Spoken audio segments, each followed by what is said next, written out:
welcome to episode 10 of TJK Talks. We've officially reached double digits. The season's flown by pretty quick, but this episode we are going over our week 10 reactions and then diving into our week 11 predictions. We're already at week 11 in the season. The first game we're going to be recapping is the one of 3 noon games we covered. Navy, undefeated Navy at the time versus 7-1 North Texas.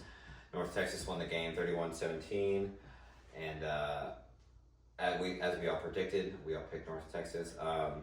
Overall, a very good game from Drew Metzemaker. Again, obviously didn't have 608 passing yards. No one expected him to, but he has been performing at an elite level, and it's really impressive for a G5 school, which is what North Texas has been doing this year.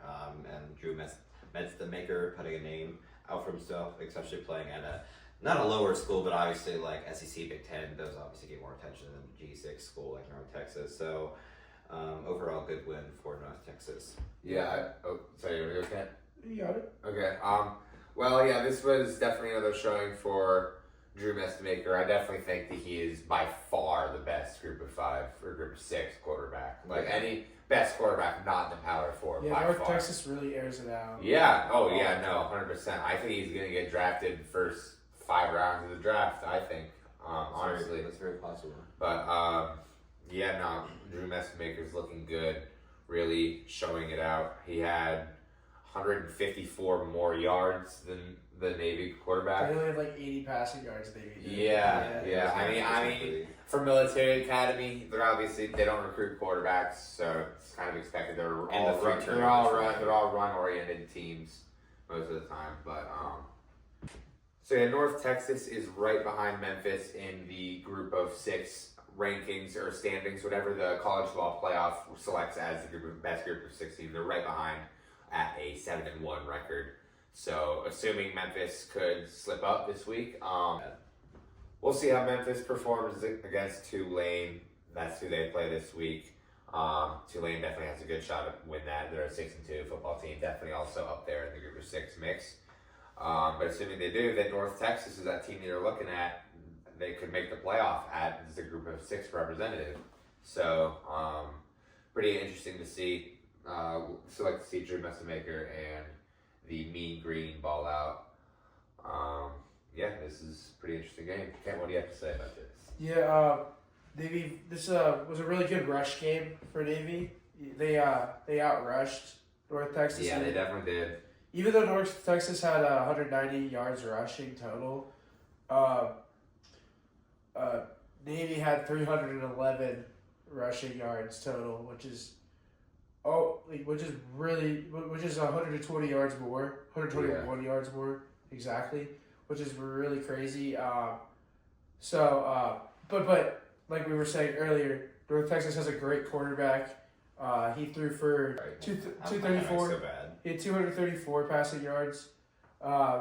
He played really, really well. Got the job done, and they won by a lot. Yeah. North Texas started off the game 14-0.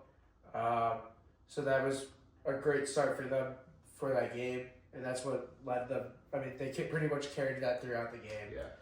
Yeah, I watched the start of that game, and once I saw them go up 14-0, obviously it wasn't the end of the game because there was a lot of football left, but They pretty much rode that exact cushion until the end. Yeah, because they had that 14-0 lead, and they just chilled fed off of that. I mean, seeing that, I basically knew we were all gonna get that pick right. Yeah, they pretty much just went band for band. Yeah, pretty much. I mean, Navy did have a good game, like catching up in the second half, but overall, North Texas just dominated.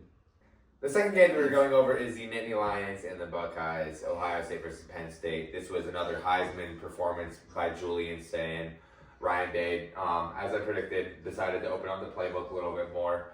Defense did what they expected. They had, the only reason that they scored 14 points was because C.J. Donaldson had that fumble inside I think it was either 15 or 20 yard line, but inside the 20 for sure. And that led to the Penn State touchdown.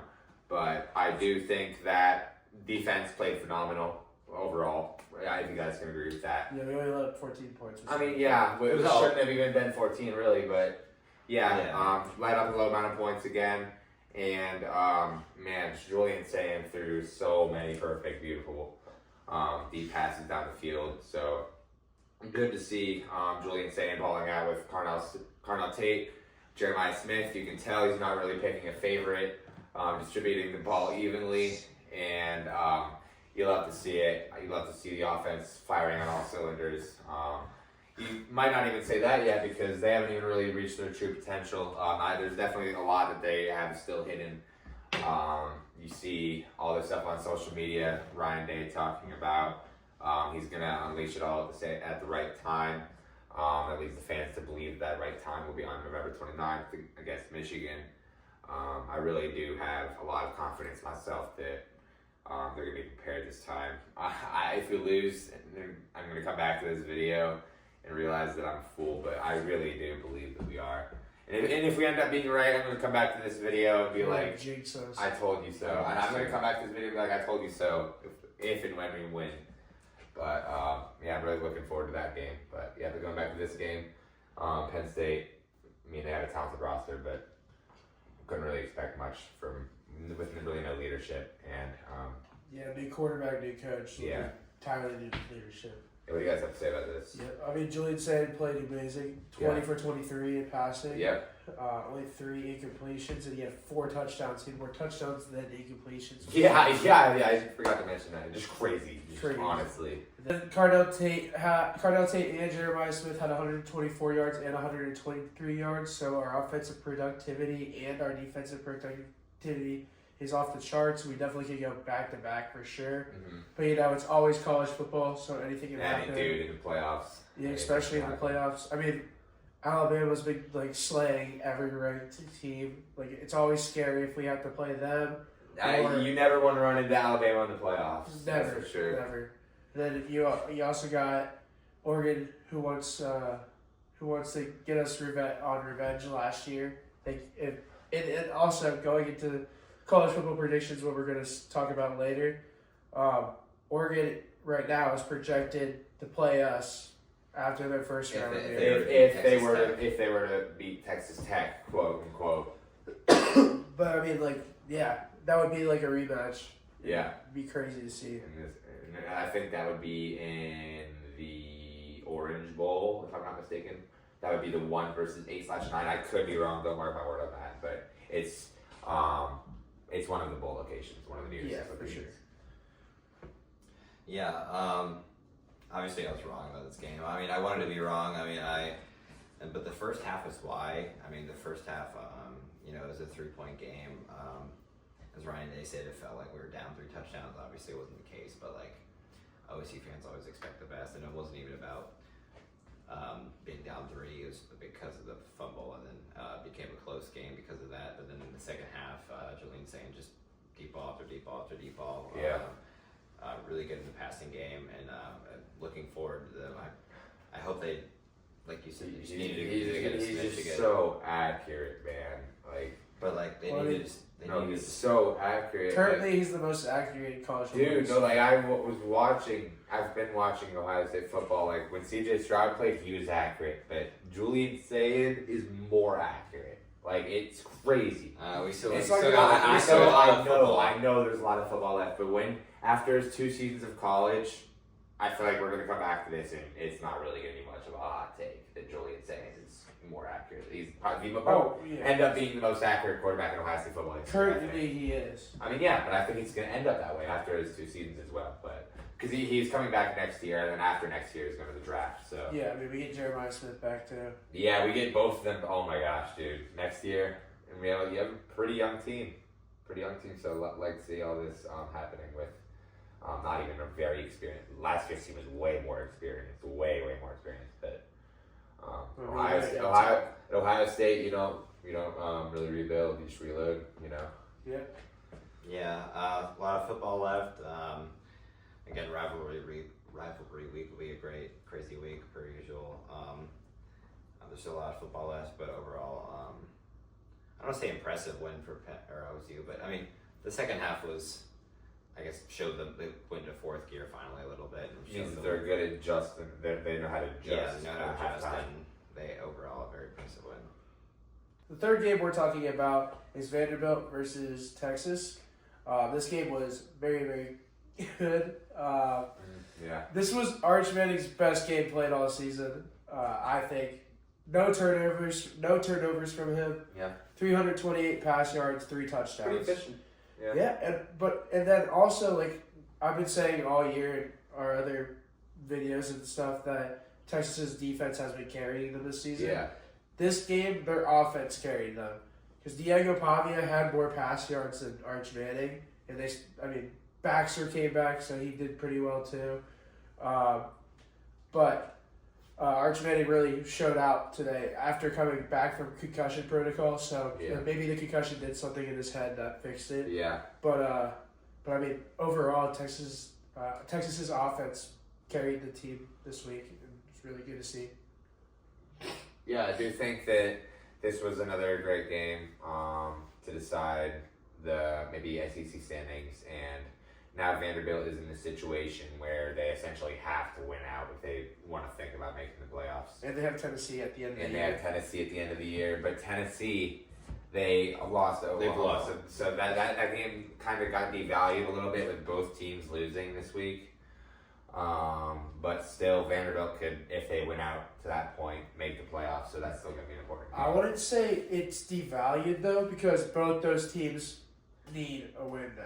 I mean, yeah, true, but it's still a rivalry game. Playoffs. Yeah, Tennessee probably won't. The only thing Tennessee can do is knock Vanderbilt out of the playoffs by beating them. Yeah, they can't make the SEC championship or anything, but I bet you a lot of players are going to sit out for that game then. In Tennessee, maybe. But it's a rivalry game, but they also have the bowl game if they. Still a lot of sure. But yeah, this stakes are still high. Yeah, going back to this game, pretty even. Diego Pavia barely had more pass yards than Arch Manning, and Vanderbilt barely had more first downs, but Texas still beat Vanderbilt by just by 3 points. And I do think that this was a pretty interesting game because Texas had the lead pretty much all until Vanderbilt. It was 34-10. Yeah, scored a bunch of points in garbage time to make it look closer than it actually was. So I like how Texas had control of this game for the most part until the end. I do think they need to fix that if they want to end up beating good teams. But pretty impressive win from Texas beating the top 10 team. Gotta give them credit. Yeah, they started from the bottom of the year.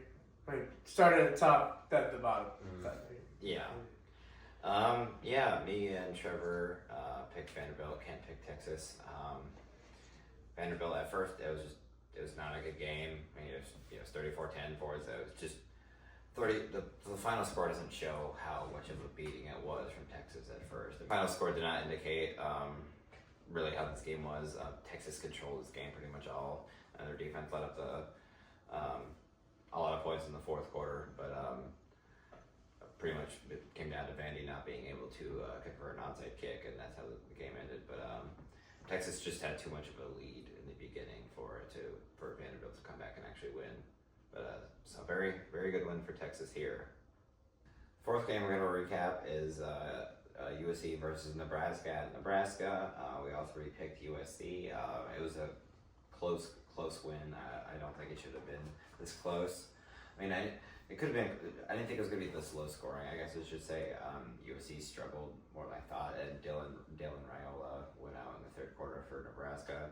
So, but overall, 135 pass yards from Maiyava, 0 touchdowns and 1 pick, and 9 for 23 incompletions. That looks like a tour date. That's really bad. Yeah. That's horrible. Julian Sayin went 9 for 23. No, everyone shut up. Everyone, you can't. He went 20 for 23.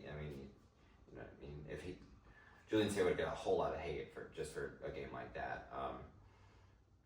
So it really goes to show one bad game can really, because I believe in the preseason, Jaden Maiyava was at least in the top 10 for Heisman. Yeah. Overall, USC's offense has been a little bit of a downcline. They did still win this game, but I believe if Dylan Raiola didn't go out the third, that Nebraska would have actually won the game. 100%. Overall, still a hard-fought win for USC. Yeah, USC, their last score of the game, they were down pretty much the entire game until their last score. They tied it at some point, but they were down 14-6 at halftime. Then they tied it up 14-14. Nebraska went up 17-14. And then UFC scored their last points with 10 minutes left in the game. So, I mean, Dylan Raiola was there. They had a better offense. Yeah. Maybe, I mean, they definitely could have won this game. Yeah, 100%. It should have. USC played pretty sloppy and still got to this win, which, I mean, just was a pretty sloppy game all around, I guess. Yeah. So, good. I mean, lucky win for USC. Still only have 2 losses, so they're still pretty good in the Big Ten. So, yeah, this was definitely a game that Nebraska should have won, and very unfortunate for them and their fan base that they have to go through this much pain, and then as soon as they're about to beat a pretty decent team, their quarterback gets injured. But USC technically is alive still for the playoffs. They have a tough test when they play Oregon, but if they beat Oregon, that'd be a good thing to add onto their resume as a 10-2 Big Ten team. But going back to this game, I really do think that Jaden Mayava is. I just don't think USC is going to win out due to Jaden Mayava. I think he was a little bit overrated in the beginning, and I don't think that. I think the Oregon's defense is going to give them a little bit of trouble. Considering that Nebraska's defense gave them trouble, and then Nebraska doesn't really have enough good of a defense at all. But yeah, pretty interesting game to see in the Big Ten because it still technically is a game that implicates a playoff chance. Yeah. our 5th game we're recapping is Oklahoma versus Tennessee. Yep. This was a very offensive game. Tennessee actually had more total yards than Oklahoma did. By almost 100. Yeah, by almost 100 yards, which is absurd. Despite them losing, I mean, it was a 3-2 turnover ratio. Tennessee having 3 and Oklahoma having 2, which isn't a terrible ratio. I mean, just having one more.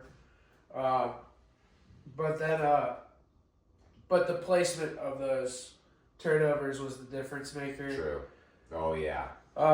The fumble for a touchdown was pretty Oklahoma huge. to tie it up. Yeah. When Tennessee has a chance to go 14-0. Yeah. That was one of the biggest ones. But at the same time, I don't completely blame this on Tennessee's offense. Joey Aguilar, besides having 2 interceptions, did have 3 touchdowns and 393 yards. Yep. So, I mean, he did make up for those 2 turnovers, but the 2 turnovers being the red zones. And one of the red zones. Yeah. Just was the difference maker there. Yeah, overall, I don't know why Tennessee is still ranked with 3 losses at 25th, but we all 3 picked Tennessee because, historically, besides Georgia, especially in the night game, they win a lot. Well, it's because they've lost to good teams, really good teams. Right. So. Yeah. But, that is true. I don't know. Sitting at 3 losses, I feel other teams at 10-2, or with 2 losses could maybe be in. Yeah. But anyway. Sure. Yeah, Tennessee, I was very disappointed in this game because it's the same against same against Alabama. I should have known after picking that game because Alabama, it's 14-7, or 16-7. Sorry, Yeah. Tennessee has a chance to go and tie it up, or make it 14-16 against Alabama, and then the 100-yard pick 6 happens. It's the same thing. Tennessee has a chance to go up 14-0 here. The fumble for a touchdown happens all of a sudden it's 7-7. Joey Aguilar's an interception and then another one. And then it's still a close game. Like all these things happening, Tennessee can easily win these games. But it's like every time they get inside the red zone, they just say they have some random insane play happen, whether it's a fumble touchdown or a pick 6 or a 100-yard pick 6 when you're at the 1-yard line. I mean for that stuff like that to happen week in and week out makes It's a coaching issue with Tennessee's execution on offense just isn't there. They can fly down the field, and as soon as they get inside the 20, they forget how to play football and turn the ball over. And that's what's caused Tennessee to have all three of these losses. They were up 14-0 against Georgia. They blew that game. They just keep blowing these games, whether it's on defense or the other two games where they have a chance to score several times and they just keep turning over. Turnovers have killed Tennessee's season, and that is why they're going to miss the college football playoffs because of turnovers. I mean, if they didn't have those turnovers, they're probably the best offense. I mean, they could be 8-1. So much potential. They could be 8-1 right now instead of they're Makes sitting you at wonder 6-3. how long Highfield's going to be there. Yeah, he's definitely sitting on a hot seat after this game. Overall, very good win for Oklahoma, though. Yeah, so this was another good game in the SEC to determine a college football playoff seeding with two loss SEC teams. So two teams that are in must-win situations. I don't know why Tennessee wore those cool black uniforms just to kind of craft the bet in them. You know, I thought they should have saved that for a game that they would have actually performed in them. It's because they didn't want the white pants to see the shit. Yeah. I mean, That's a good one. Tennessee. It's just really, really unfortunate. I really was looking forward to that rivalry game at the end of the year with them and Vanderbilt to determine a playoff spot. But Vanderbilt's still alive. Sucks for Tennessee. They can't execute on offense. Their defense is pretty sorry as well. But I also do think that. I think that it is a joke that Tennessee is ranked as well. I think there's a lot of 2-loss, maybe even 1-loss teams that can fit at that 25 spot. Besides that, we'll obviously get into the playoff rankings in a bit, but I do think that we're just talking about it real quick right now. I do agree with the whole thing. Besides, like a couple things, and one of those things is Tennessee being 25th. But we'll dive further into this video. But I mean, good showing out by Oklahoma. They're still alive. They've showed that they can still compete in the SEC. So nice to see what happens from here on out. They do have a very difficult schedule. So we'll see. Last game we're going to be going over is the Cincinnati Bearcats and the Utah Utes college game day game. So this was a very disappointing game by Cincinnati's standpoint. They outgained Utah in a lot of statistical categories offensively, and yet they still got blown out 45-14. Very disappointing. I thought they really could hang with the other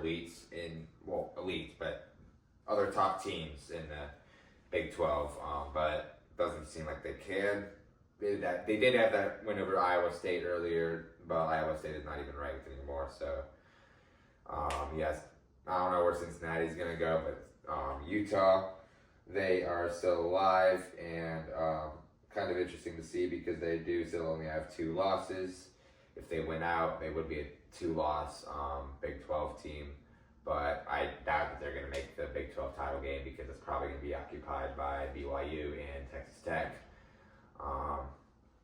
But interesting to see what they do with that. That's going to be, I guarantee you there's going to be so many 10-2 teams that are going to be wanting to get in. I mean, it's going to be a crazy playoff projection. Like there's so many teams that could get into the playoffs right now. Yeah, like if Utah wins out and they don't have that bad of a schedule, then they honestly could. And then you honestly don't know which teams are going to lose. It just depends what happens around them, assuming they went out. But pretty impressive showing by Utah. They just really got to focus on staying consistent. You know, that they won good games this year, and they've also lost really bad games. Also, obviously due to injury, but tough loss to BYU. Yeah, tough loss to BYU as well. Just staying consistent, that's key. Obviously coming later into late November, leading into December, January. But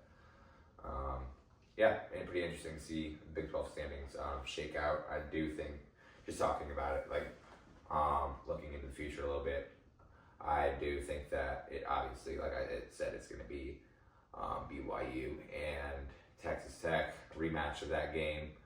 It's actually going to be coming up this week. We're going to predict that. That's coming up later in this video.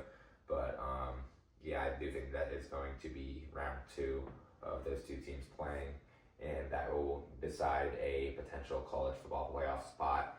And the loser of that game, depending on how many losses they have, if they only have one loss at a time, then going on to 2, they could be another one of those 2-loss teams just looking in. And they could have a better chance of getting in than the other 2-loss teams because they at least made their conference title game, and the committee views that as value, you know? Yeah.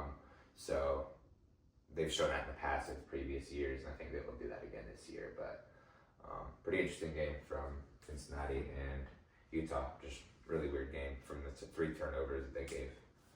Yeah, I think this game was pretty good. I do think that this game was decided because of Salisbury and their offense. 3 turnovers was really the deciding factor because they did lead most factors of the game on offense.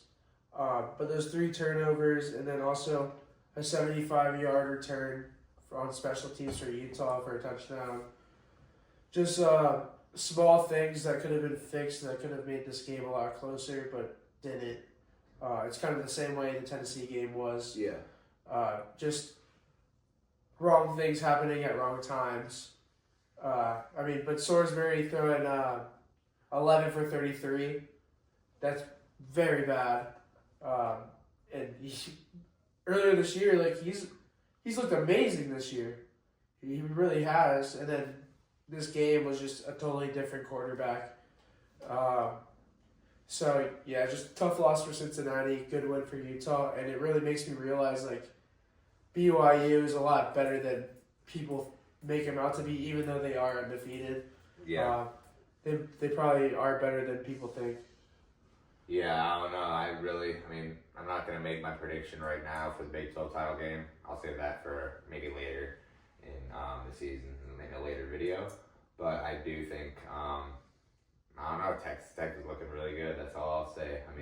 They do have that one loss, but they just have so many dominant wins over their other fellow Big 12 teams. So, yeah, just really I'm so excited to see how this the end of the season turns out throughout all conferences. Especially in the Big 10, but all 4 power conferences are very fun to watch right now. Mm-hmm. And even the Group of 5 or Group of 6 or whatever you want to call it. Yeah, tough loss for Cincy. I picked Utah to win, but I was rooting for Cincinnati just because Ohio team.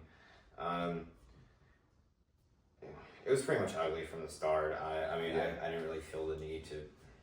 I kind of got disappointed and just kind of stopped paying attention to the game pretty much soon after the game started. Sorsby did have an ugly game, 11 for 33, 1 touchdown, 1 pick. The special teams let up, like Ken said, the 75-yard touchdown let up, and then things just got even worse from there. They just let Cincinnati even had 206 rush yards. You'd think they'd be able to score more than 14 with that alone, but 267 rush yards from Utah. So overall, just Utah dominated on all 3 sides of the ball, special teams, defense, offense, all of it. Very solid win for Utah, and they're pushing their name to potentially make the Big 12 title game, or by some crazy miracle, they could even make the playoffs if they won out and some other upper teams lost. So there's so many factors still, because it's still so not early in the season, but there's still so many games left to be played. Interesting scenarios. Cincinnati. Just a reminder, Cincinnati also still only has 2 losses, so who knows? Yeah, there's still so many factors for them. If they win out, they can make it too. So there's a lot of factors still left in the season. Tons of factors. So on November 4th, the first set of the college football playoff rankings have come out, and honestly, I think that this was pretty. I like these rankings compared to the AP. I feel like they value more. I don't know a way to put this. They don't really glaze SEC teams as much as the AP seems to. Put that respectfully, I guess. But just interesting to see from the AP throwing Iowa in there. That makes the Oregon versus Iowa game that we're going to cover later in this video a ranked versus ranked contest. So love to see Iowa get the respect that they deserve. They have a path to the playoff as well, and adding Oregon win onto their resume would definitely help their chances. Yeah, but a lot of people were complaining about the top 3 schools a lot too. Oh, Ohio State. order? Yeah, I mean, yeah, a lot of people were saying Indiana deserved one. A lot of SEC glazers were saying Texas A&M deserved one. Yeah, because they have more total yards. Because they do have a really good resume, and Indiana, they do have both 2 and 3 do have a better resume than Ohio State. But I could argue OSU has a better resume than Indiana by far. I mean, you could. You know why? Well, so we have 2 ranked wins. They have 1, right? Right. Well, it's not even that. My point Actually, is, no, they have 2 because Iowa. I mean, if you're talking currently ranked, they beat Iowa. currently ranked. But I say that because, and this is to Indiana fans, this is why I think OSU's won over. Yes, Indiana did beat Oregon. It was a good win, but what is Oregon's best win? Oregon's best win is overtime Penn State. Yes, it was a whiteout. They had Drew Aller. People say that. But I'm like, Drew Aller had 4 total touchdowns at that time. Penn State had not been performing at an elite level. Like, the whole offense wasn't. I mean, they even showed struggles to the 3 FCS teams they played. I'll tell you what.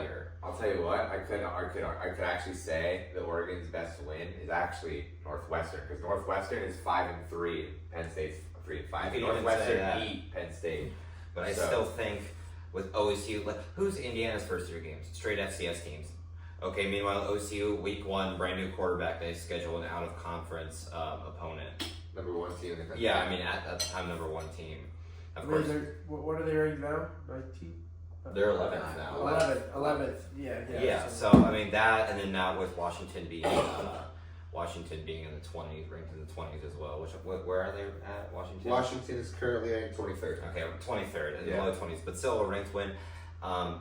Those 2, yes, again Oregon, good win, but when you look at Oregon's best win, and honestly it being Northwestern, I think OSU's resume is strong, and everyone argues that Indiana, blows out their opponents. But I think I could be wrong, but it seems like OSU just doesn't need to even put the foot on the pedal, and they could still win the game by double digits. Like, they're kind of on cruise control through these games, and maybe that's that's to have their players be less tired. So very likely OSU and Indiana play in the Big Ten championship, but that's my main reasons why I think OSU is above Indiana. What about Texas A&M?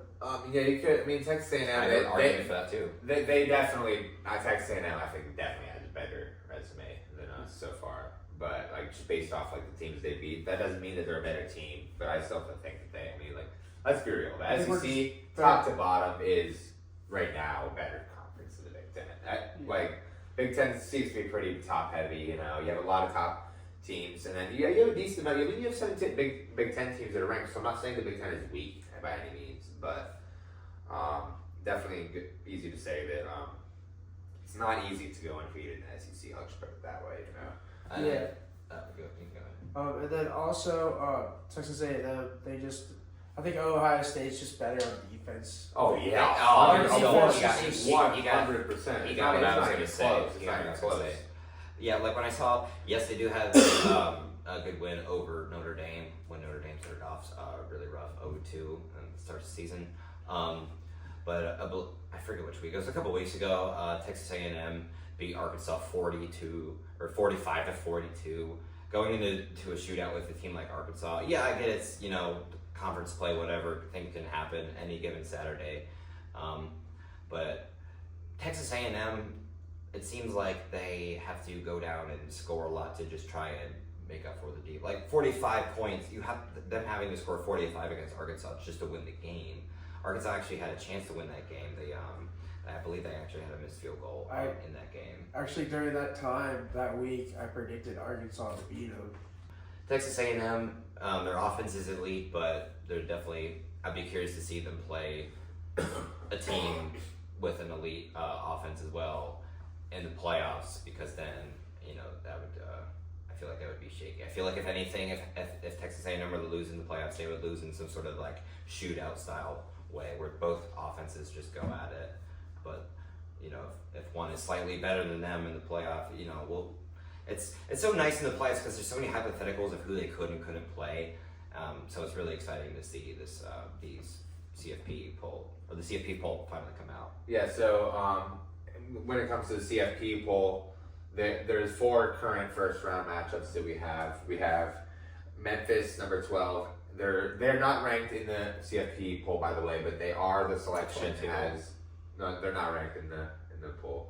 Oh, in the new one? Yeah, Okay, in the new one. CFP poll. They are ranked in the AP, but they're not ranked in CFP poll. Yeah, okay, the new one. But they are still the selection for the CFP as the current best group of 5 as you can team. see here, they would be actually the 12th, 12th seed. So they'd be playing in Athens, Georgia, at Georgia, the number 5 seed. Yes. Which would be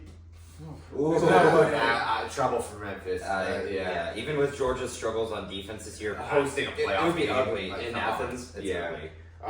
And then you'd have number 8, Texas Tech hosting number 9, Oregon. So that would be, I think, probably the best playoff game out of these 4 currently. And then you have number 10, Notre Dame traveling to number 7, BYU. You could argue that's like a new version of the Holy War, kind of, because Notre Dame's also. The Catholics, yeah, Catholics versus Mormon. Yeah. It's so hard to tell with BYU because they're in a smaller conference. Yeah. But they are undefeated, so you never know. And then after that you do have 11 Virginia at number 6 Ole Miss. So that's I mean, maybe that either it could be a good game or it's an Ole Miss. I have many reasons on why Ole Miss has a ugly. huge offensive power. That's one of many. Who's gonna put so much points on it? And then obviously the 4 seeds that you have are number 4 Alabama, and they would hypothetically play the winner of Georgia and Memphis. You have number 3 Texas A&M playing the winner of Virginia and Ole Miss. Alabama versus Georgia. So you could get Alabama versus Georgia in a quarterfinal bowl game. Yeah, that would be awesome. insane. Kind of like Ohio State, Oregon getting an in-conference game in the quarterfinals last year. Just like and Joe also, sorry. it would happen again. Oregon would play Ohio State. Well, yeah. So getting to that, Indiana would play the winner of Notre Dame and BYU. So Indiana could hypothetically get a rematch. They from probably last play year's playoff game with Notre Dame, and then Ohio State would get the winner of Texas Tech and Oregon. So 2 rematches. So you 2 potential rematches, and then 3 if you count Alabama, Georgia, because they did play earlier this year. So that would be insane. Yeah. God, this 12 team. Yeah, the 12 team playoff is a beautiful thing. They should just keep it at 12. By the way, that's my personal opinion. Yeah, I don't think just they keep should. it at 12. Don't make it 16. Don't do this bullshit 24 crap they're talking about. Yeah, just keep it at 12. Because then, like, what's the point of the top 25? Like the whole 24. Everyone gets in basically. Everyone 25, except they say fuck you 25. Yeah, don't get it. Like, 25. Yeah, so there would be just the regular season motivation. 12 is perfect in my opinion. And expanding any more would make the regular season motivation just go straight. I wouldn't get through losses. I personally, I think 14 and 16, 20 and 24. That's too much. Just keep it at 12. I think 4 is not enough. I think 12 is just perfect. Yeah. And I think 8 is not enough. Also, I think there should be more than 8. I think people would just turn on the Jets in the playoffs. They could lose 3 games. Yeah, like the fact that this is pretty much like an NFL style playoffs, given the fact that there's 4 rounds and there's first round byes involved. And then also giving the fact that, like, say Ohio State, we were to lose against Michigan, Penn State, and Texas, we'd have 3 losses and still make the playoffs. And everything. Well, in a 24. Oh, 24. Oh, yeah. 24. We would definitely make. Oh, yeah. I think 24 for sure. And then, but like, if we were to lose all 3 of those games and make the playoffs, we would then turn on the Jets. Like, I don't know. It just doesn't seem, because we have the rest of the season. It's a bunch of lower level teams, so it's super easy. And the amount of blowout games that would happen, you have freaking 24 whoever versus number 1 or whatever. Okay, the final score is gonna be 59-0. It's it would be actual Memphis versus Ohio State. You know what I mean? Yeah. That would just be I'm sorry Memphis, but that would be an ass kicking. You know what I mean? It would just wouldn't be.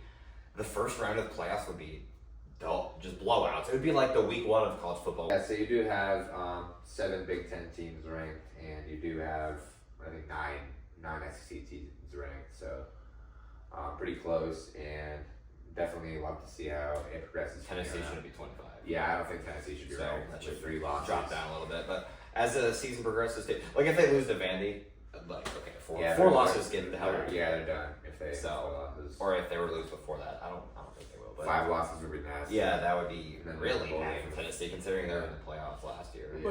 But yeah, other than that, I think I like these rankings a lot. Though. Yeah, I do. I think they're well placed. The CFP poll seems to be less fucking stupid. Sorry for my French there, but less stupid than what's it called? The AP poll, because I mean, as Trevor said politely, they don't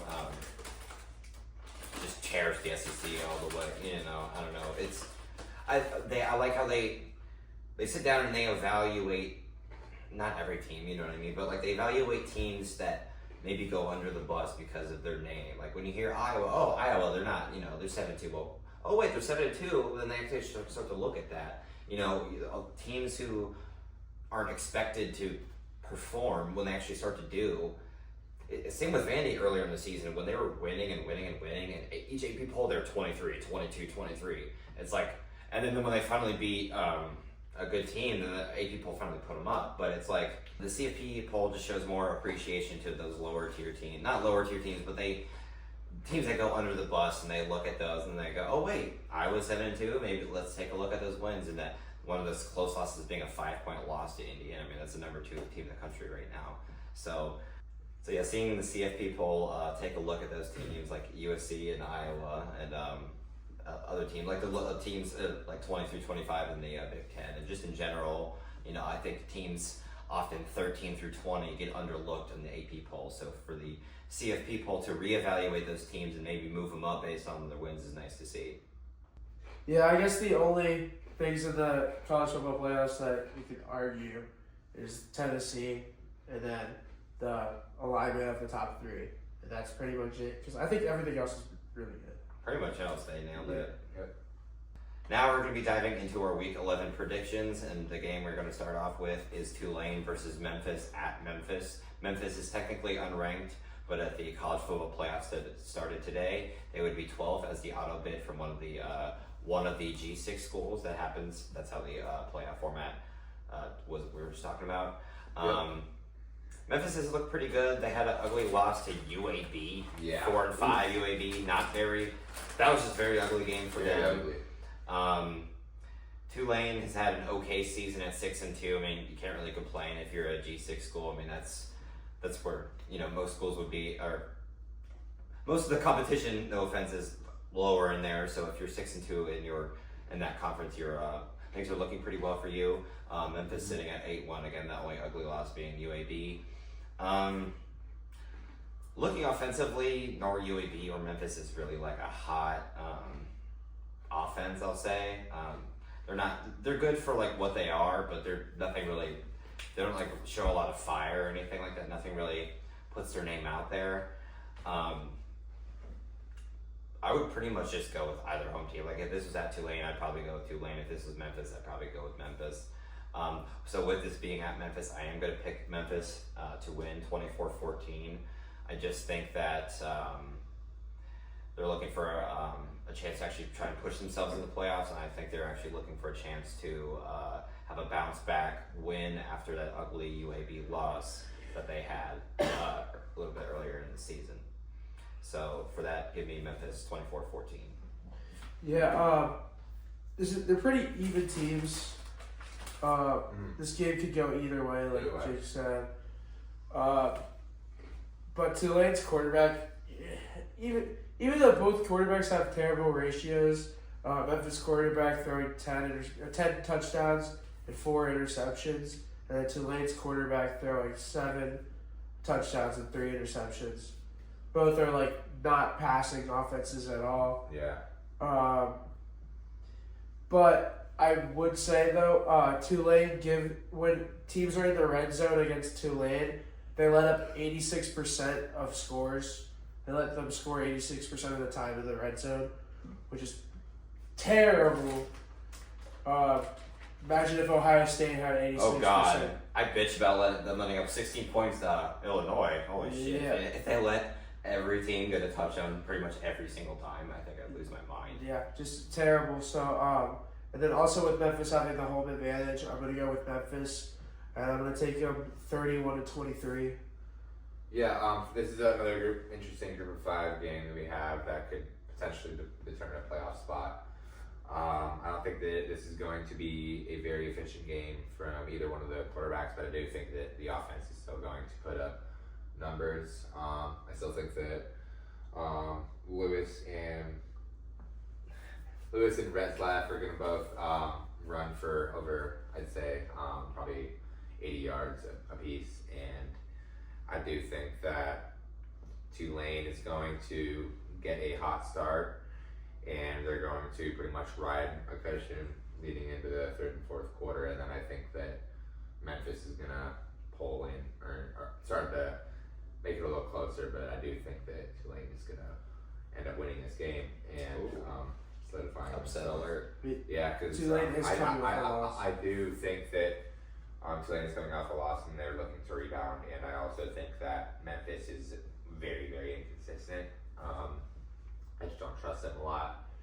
And also, this video is going to be uploaded after this comes out, but at the time of recording this, it is 6:11 p.m. November 7th, 2025. So it's before it kicked off. So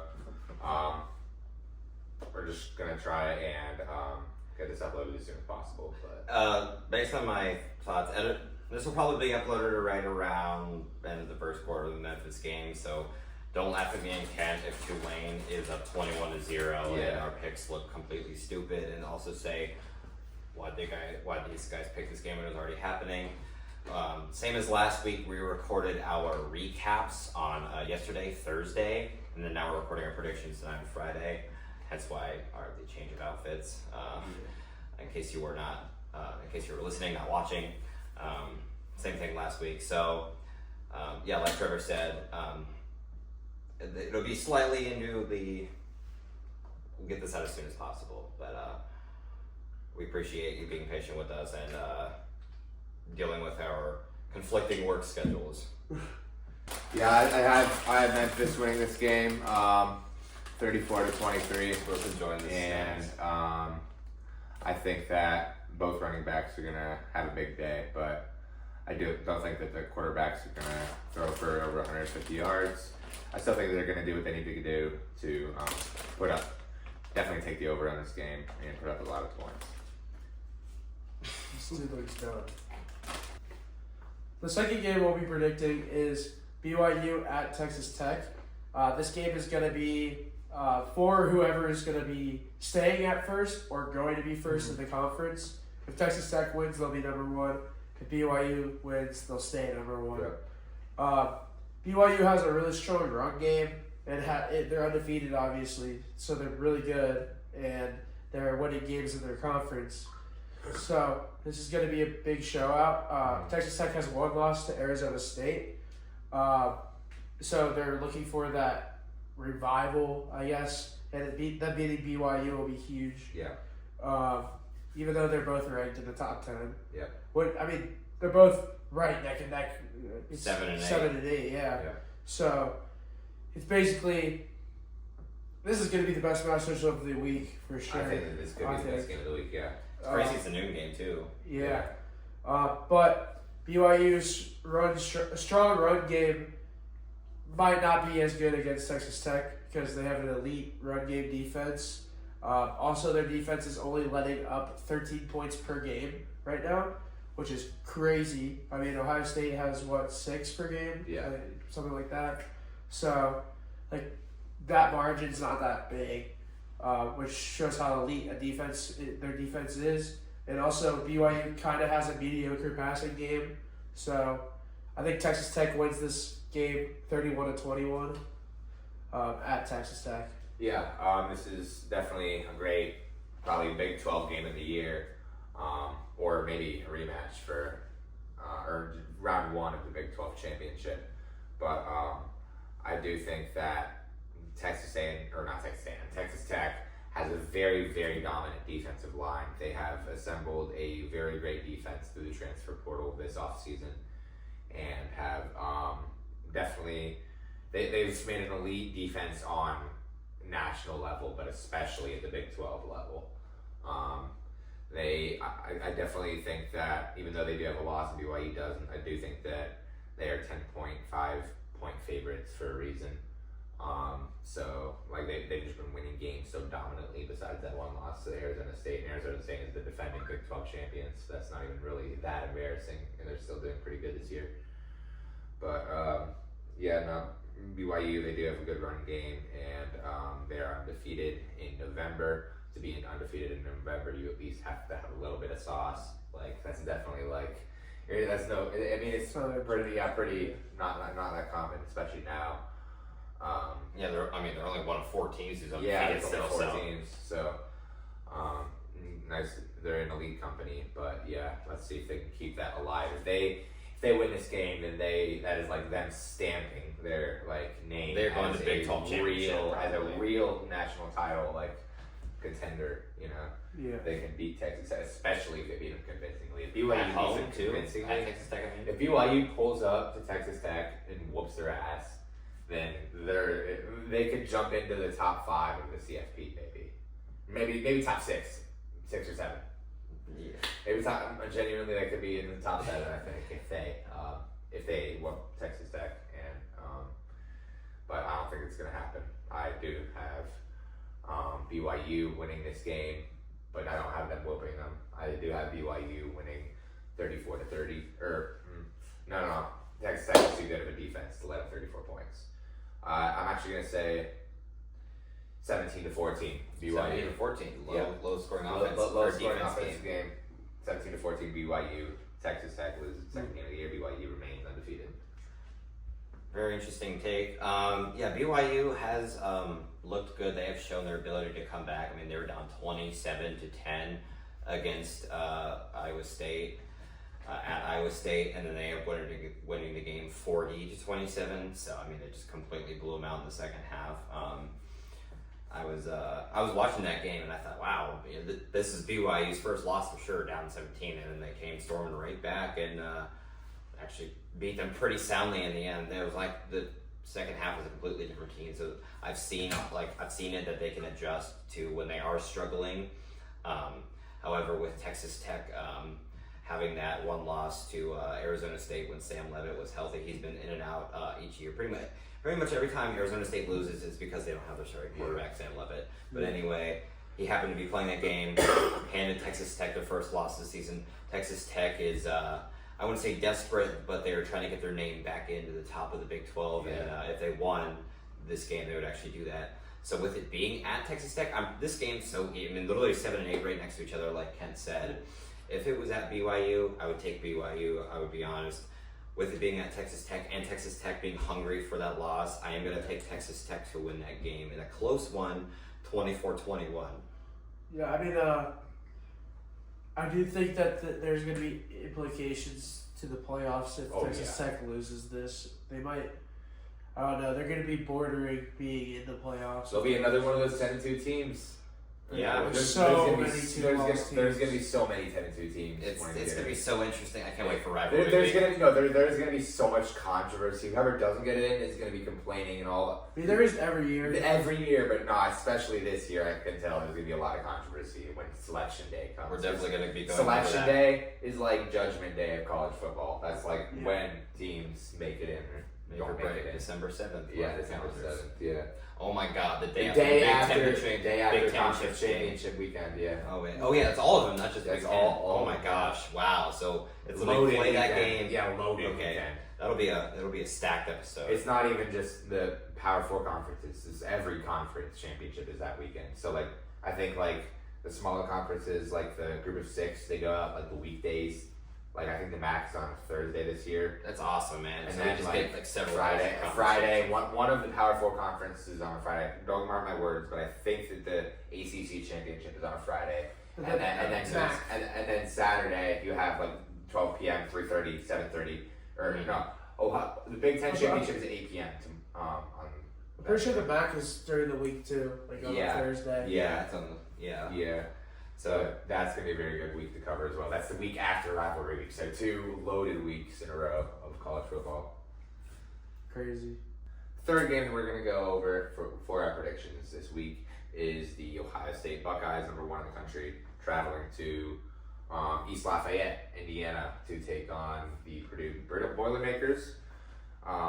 This is going to be not really that interesting game to cover or to listen to if you're not an Ohio State fan. But if you are an Ohio State fan and like everything Ohio State football, then definitely good to pay attention to, because although they will not be really sending the playbook out that much like they were last week against Penn State, I still think that they are going to still show their defensive shine. They're still going to have their identity on defense. I doubt that Purdue is really going to put up any points, if any, and I just really think they're going to stick to their roots.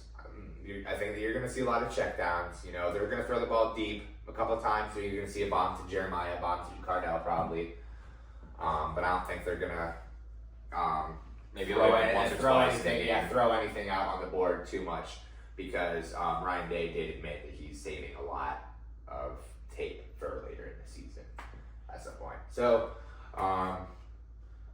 pretty interesting game to see how Julian Sayin performs, and the wide receivers, of course, and to see how we do at a road environment on a 1 p.m. game. But I do actually have the Boilermakers recreating that magic that they had in 2018 and stunning the Buckeyes in East Lafayette, Indiana, and giving Ohio State, like in 2018, the first loss of the year. So there's no fucking way. Yeah, you're right. There is no fucking way. We're dropping 50 on Purdue, and okay. the final score is going to be 50. Final score is going to be 54-6, Ohio State. I can't. Oh, sorry. No, you're good. You're good. I was just gonna say I can't lie. I actually, that was some solid acting there. I do get PTSD when I see Purdue on the schedule because of that game. So that you had me there for a bit. No, but Purdue's pretty much a bottom tier Big Ten school, and they have been in the past 20, 25 plus years. I guess since Besides 2018. since Drew Brees. Yeah. So I mean, and then Ohio State's defense is just the best. I mean, they blow every other defense out of the water in college football. I think they're the best, hands down. That's not even from a biased standpoint. Not even a hot take. But with Ohio State's defense playing a bottom tier school, I think it's going to be 38-6. We definitely are going to slow down with the play calling because it's not a bigger school that we have to worry about. Yeah. So lots of checkdowns.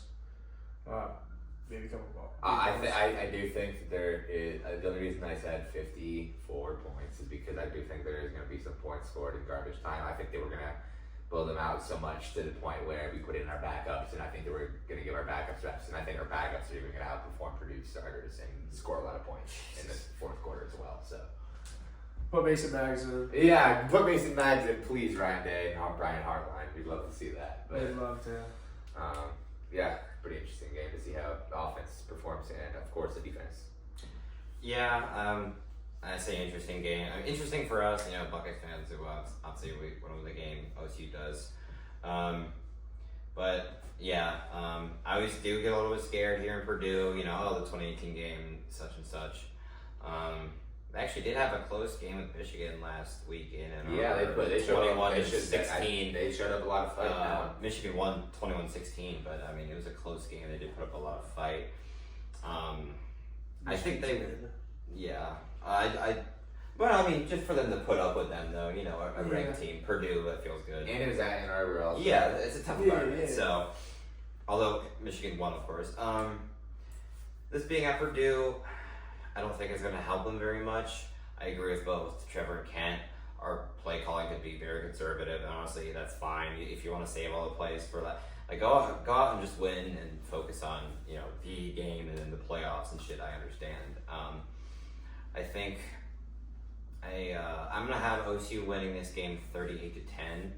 I think they're putting up double digits. I think they actually get a touchdown and a field goal. I think, just as I saw last week, I'm like, I don't think they'll win, but just something about Purdue, I don't know, putting up the fight the last half of the season.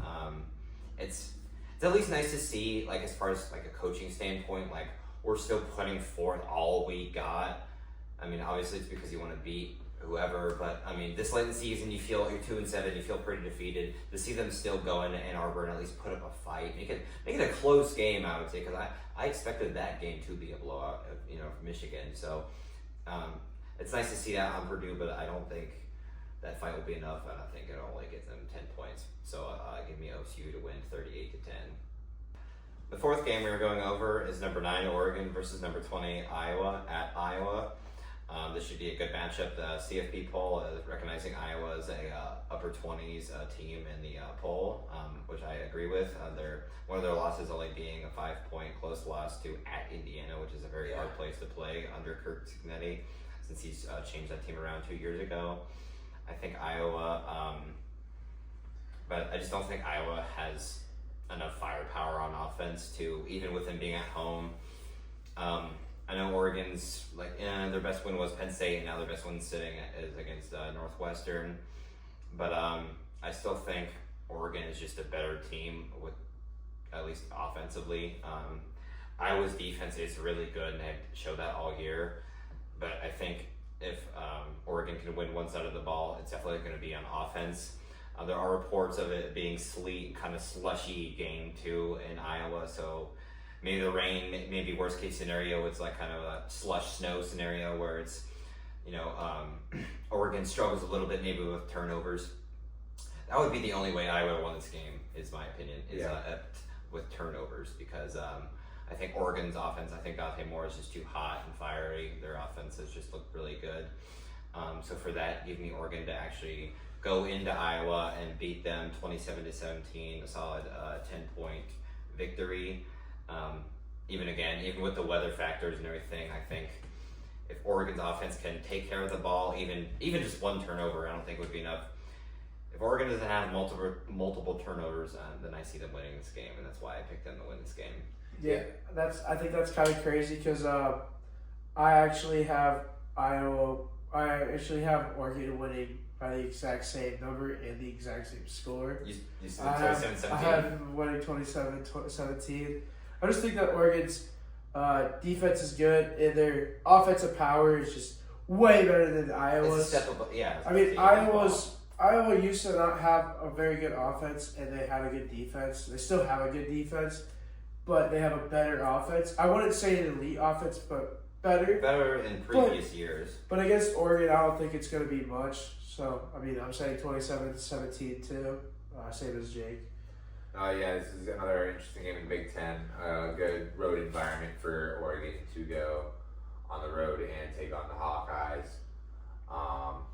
Very interesting game because Dante Moore, I don't know if he's seen a defense like this yet this season. You could argue Indiana is up there on defensive charts, but Iowa's defense is very mean, and Dante Moore could take a lot of hits. Anything could happen in this game, especially considering Iowa has a home field advantage, and Oregon has shown that sometimes in some weeks they don't score a lot of points. So Oregon could get caught lacking here.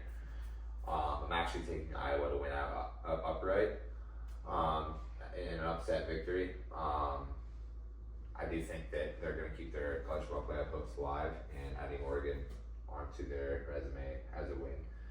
I think it's going to be a very low-scoring game. I think Dante Moore. I think the main reason that they win is Dante Moore has a lot of trouble going on the road and in this environment, and possibly the weather too. Yeah, the weather, just the home field environment, the crowd, the defense. That's the main thing. Defense of Iowa. And I think that Iowa maybe even could get one defensive score. But yeah, I think that it's going to end in kind of like a wacky score. I'm going to say 19-10 Iowa. I think that maybe scoregami score. I think maybe a safety could be involved. Maybe a defensive touchdown. Or 4 field goals. I can see that with a decent amount of field goals from Iowa. That's maybe how they score their points because maybe they don't have the offense to get touchdowns. I can see 4 field goals and a touchdown. Yeah, I could possibly see some special team sloppiness from both sides. You're yeah. putting away and the balls will slip. This game screams sloppy game to me. I think that this game is going to be, even if Oregon wins, I think they're going to win a sloppy game. I think if Oregon wins, they're still going to turn the ball over once or twice. We might have a few missed extra points. Yeah, that could too. Because Iowa's no gimme. They're definitely no Yeah. gimme in the Big Ten. They're especially when you're playing out of Iowa. It being at Iowa definitely helps. If it was in Oregon, then Then Yeah, you that feel would be- confident. Yeah, for sure. yeah. Did they also have that first quarter tradition? Yeah, where you wave at the hospital, Yeah. at the Children's Hospital Oh yeah. for Iowa. That's pretty nice. They're gonna do that in this one also. But Yeah, I'll just bounce off of what Trevor's prediction. I won't be shocked. I'm sure Ken won't be either if if Iowa wins. Just because of the things he mentioned with weather, home field. I mean, home field can do so much just for one team. I mean, no noise alone can be tough. I will not be surprised, like I said, if Iowa wins this game. We did see that close win. Oregon 21-7 against Wisconsin.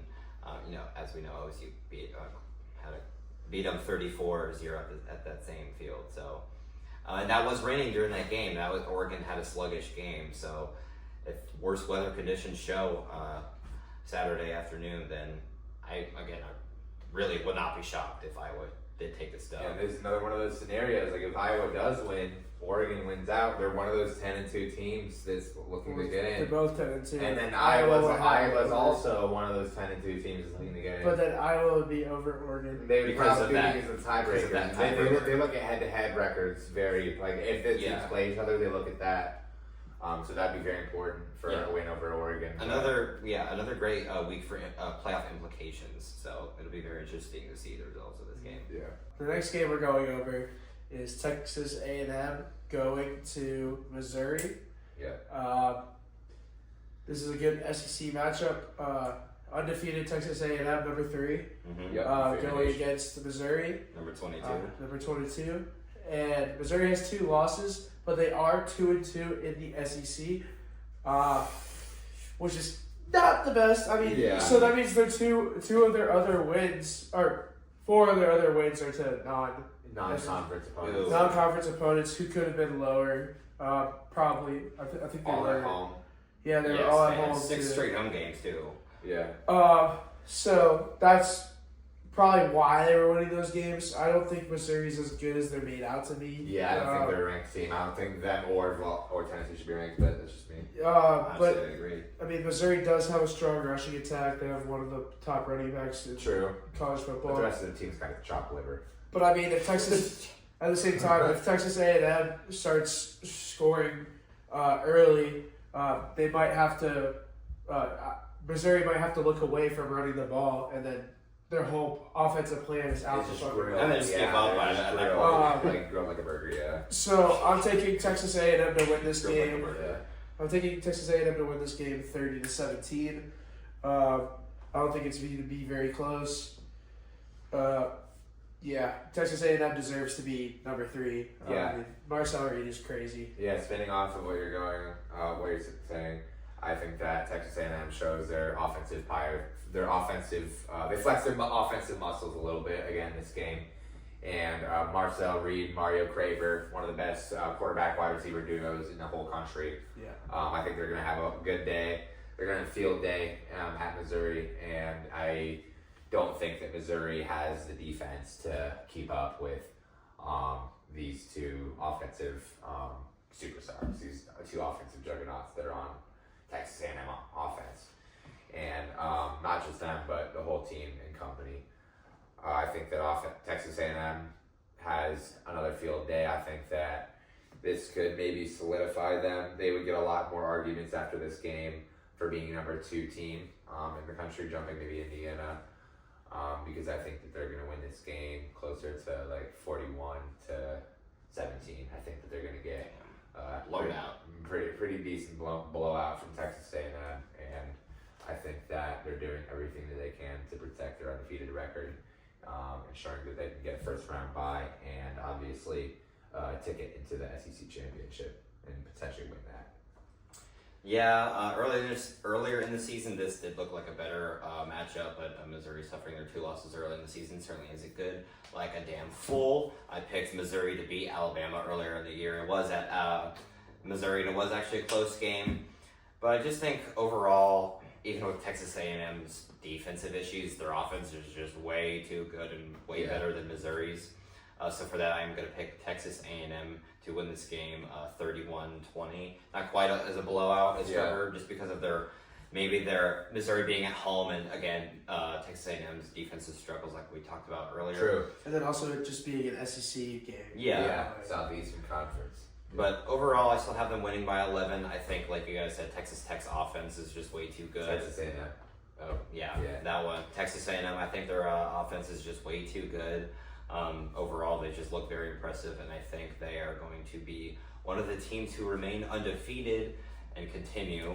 So if our predictions were right, then they would be only one of the 4 teams to fall. So then there would be 3 left, leaving OSU, Indiana, and Texas A&M. Given that Indiana doesn't lose to Penn State, which I don't. Yeah, I don't think they will. So yeah, overall, Texas A&M has just looked. Even if their defense is bad, their offense can get 3 more touchdowns than their defense ever lets up. So until Texas A&M faces someone with an elite defense, I don't see them running into any challenges, and I see them having no real problems with this game, even it being in Missouri. Agreed. Final game that we are going over is the traditional rivalry between the LSU Tigers and Alabama Crimson Tide. This game in the preseason looked a lot better than it was going to be right now, but Alabama firing their head coach Brian Kelly, and I think that is due, but they just don't have a lot of leadership throughout their team right now. They don't really have an identity. They some weeks have a good defense, some weeks have a good offense, but if they can channel that, all of that being good in 1 week for this Alabama game, then they stand a fighting chance to get Alabama catching them off guard potentially. But that's a big if, you know. And I think that Alabama is going to come into this game knowing that playoff implications are on the line. And I think that they are going to have their eyes ahead in on the SEC championship and the playoff after that. And I think that although LSU is going to catch them off guard, I think that Alabama is going to overcome this and narrowly escape with a win. I think that Alabama is going to, because Alabama is a good winner of close games. They've proven that. So Alabama is going to win, I'd say, 34-31, and then that's like from like a last second field goal or a last second. So a closer game. Yeah, I think that LSU is going to catch them sleeping maybe, but I still think Alabama's going to come out with the win. Yeah, I think it's going to be a closer game. I think the same thing. I think it's going to be within a 10-point range, but I still do have Alabama winning. I have them winning 28-17. I just think that even though there are a lot of consistencies on LSU's offense, they do still score. Yeah. I mean, Alabama, they do have a power. They've been killing all their 8 teams. Yeah. Running through the SEC. So I know they're going to get the win. But, I mean, Alabama tends to get all their wins very closely. Yeah. But, I mean, that's a given when you're going against ranked teams, obviously. Yeah. So I'm going to take them going 28-17. Even though LSU's not ranked, they're still a valid team. They're on the radar because they're rivals. They're still a valid team. You know, they're always somebody you're not going to just look over. You know? Yeah, no, for sure. Yeah, maybe in another universe this would have been a ranked versus ranked matchup if Brian Kelly knew how to fucking coach football. LSU got shot, 49 times because they lost 49-25 against Texas A&M at home. The last game they played, and they're on a bye week this past week, I mean. But overall, unfortunate turnout for LSU's season. Again, if you looked at this week 1, this would have been an insane matchup.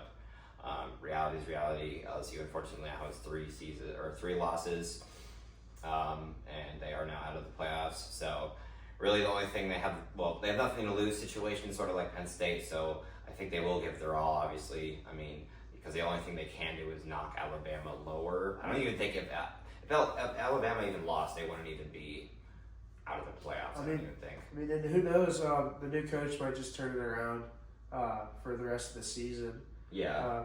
I mean, even if they went out, I doubt they're going to the playoffs with 3 losses. Yeah. We'll see how LSU turns out the rest of the season, but for this game, I'm going to pick Alabama. They're just, especially at home, night game, like I would say maybe if it was that LSU night game, but they got blown out by Texas A&M at home, so no faith in LSU. Give me Alabama to win this game 34-21.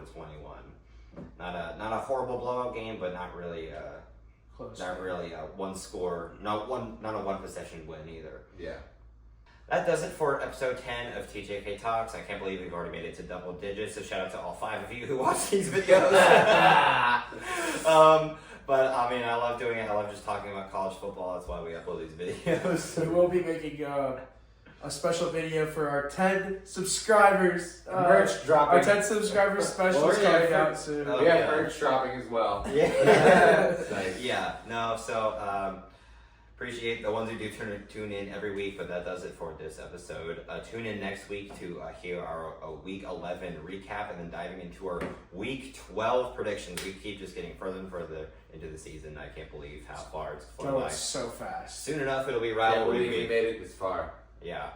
So stay tuned for next week. Make sure to like, Comment. Subscribe.